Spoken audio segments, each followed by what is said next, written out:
So far, we taught Java how to do math, take inputs, and calculate things. But here's the big question: how do we teach a computer to make choices?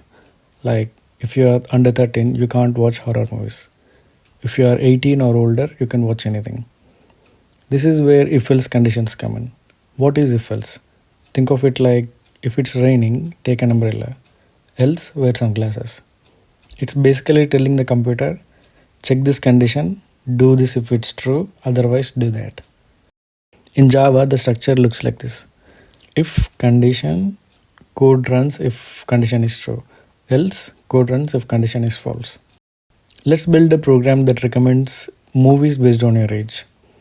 Import java.util.scanner, public class movie recommendation, publish static void main string arg, scanner is equal to new scanner system node in, system node.println, enter your age, int age equal to sc dot next int.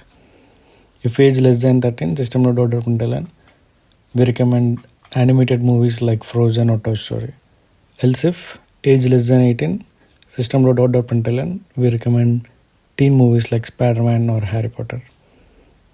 Else if age less than 60, system node.println, we recommend action drama like Avengers or Inception.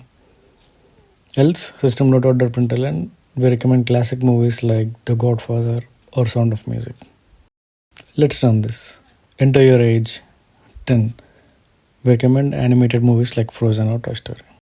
Let's rerun it again. Enter your age, 25. We recommend action drama like Avengers or Inception.